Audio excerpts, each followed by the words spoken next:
দারুণ দহন দিন। দহন জ্বালায় স্বস্তি নেই। আগামী 4 দিন তীব্র তাপপ্রবাহের সতর্কবার্তা রয়েছে দক্ষিণবঙ্গের 7 জেলায়।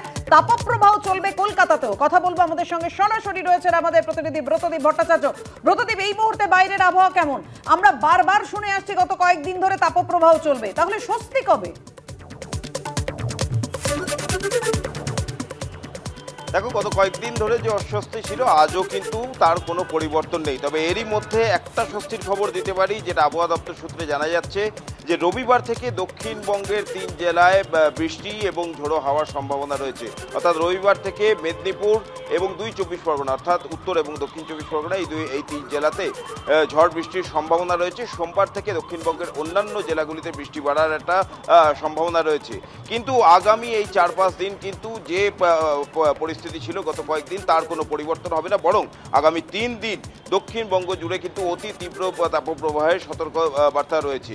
একই পরিস্থিতি কিন্তু উত্তরবঙ্গের নিচের দিকের যে জেলাগুলি রয়েছে সেখানেও কিন্তু তাপপ্রবাহের সতর্কতা রয়েছে। শুধুমাত্র দার্জিলিং আর কালিম্পংয়ে আজ থেকে হালকা এবং মাঝারি বৃষ্টি হওয়ার সম্ভাবনা। স্বাভাবিকভাবেই বুঝতে পারছো যেটা আবহাওয়াবিদদের যেটা বক্তব্য, যে 1980 সালে গতকাল যে তাপমাত্রা ছিল কলকাতার 41.7 সেলসিয়াস, গত 50 বছরে এটাই পেরিয়ে গেছে রেকর্ড তাপমাত্রা গতকাল কলকাতার ছিল। অনেক ধন্যবাদ ব্রতদীপ তোমাকে। কিছুটা স্বস্তির খবর হয়তো পাপিয়া আমরা পেলাম আবহাওয়া দপ্তরের তরফ থেকে। এখন সময় হয়ে গেছে একটা বিরতির পর ফিরে আসি আনন্দ সকাল নিয়ে। সঙ্গে থাকবেন আপনারা।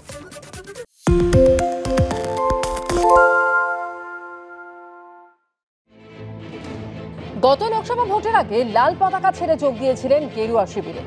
দলবদলের পরই লোকসভা ভোটে তাকে মালদা উত্তর থেকে প্রার্থী করেছিল বিজেপি। বরকত গনি খান চৌধুরীর গড়ে সেবারই প্রথম পদ্ম ফুটিয়ে বড়সড় চমক দিয়েছিলেন। ভূমিপুত্র খগেন মুর্মু জিন্দাবাদ, জিন্দাবাদ, জিন্দাবাদ। সাথী মে আসদিন পদ্ম ফুলে ভোট দিন, ভোট দিন, ভোট দিন। এবারও সেই কেন্দ্রেই গেরুয়া শিবিরের প্রার্থী খগেন মুর্মু।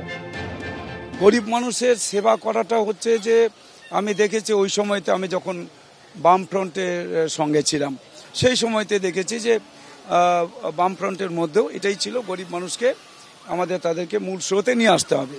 বিজেপির যে লক্ষ্য সেটা হচ্ছে যে আজকে রাষ্ট্রের সেবক হিসেবে কাজ করছেন। কখনো হুটখোলা জিপে রোড শো করছেন, কখনো আবার চেনা ময়দানে পায়ে পায়ে পৌঁছে যাচ্ছেন এপাড়া থেকে ওপাড়া। কাউকে প্রণাম করছেন পায়ে হাত দিয়ে, কাউকে বুকে জড়িয়ে ধরছেন। শুনছেন অভাব অভিযোগ।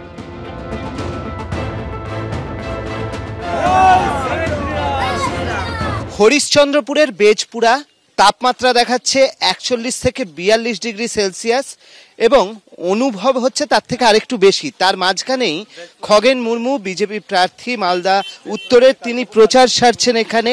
বহু উন্নয়ন আমার রাজ্য সরকারের অসহযোগিতার কারণে করতে পারিনি। 1993 ও 1998 সালে মালদা জেলা পরিষদের সিপিএম সদস্য ছিলেন খগেন মুর্মু। 2006 থেকে টানা ছিলেন হবিপুরে সিপিএম বিধায়ক। 2014 সালের লোকসভা নির্বাচনে সিপিএম এর টিকিটে লড়ে কংগ্রেসের মৌসাম বেনার্জির নূরের কাছে 65,705 ভোটে হেরে যান। কিন্তু রং বদলেই আসে বড়সড় সাফল্য। প্রথমবার বিধানসভা থেকে সরাসরি পৌঁছে যান লোকসভায়। 2019 সালে লোকসভা নির্বাচনে তৃণমূল প্রার্থী মৌসাম বেনার্জির নূরকে প্রায় 84,000 ভোটে পরাজিত করেন খগেন মুর্মু। এবার মালদা উত্তরে লড়াই ত্রিমুখী। বিজেপির খগেন মুর্মুর প্রতিদ্বন্দ্বী তৃণমূল প্রার্থী অবসরপ্রাপ্ত আইপিএস প্রসূন বন্দ্যোপাধ্যায়, কংগ্রেস প্রার্থী মোস্তাক আলম।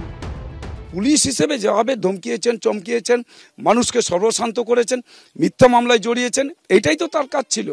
আজকে এখানে এসে এই সমস্ত করবার চেষ্টা করছেন। মানুষ অত সহজে তৃণমূল কংগ্রেসকে ভোট দিবে না, উনি 3 নম্বরে চলে যাবেন। মালদা উত্তরে কি ফের পদ্ম ফোটাতে পারবেন খগেন মুর্মু? উত্তর মিলবে 4 জুন। অর্ণব মুখোপাধ্যায়ের রিপোর্ট, এবিপি আনন্দ।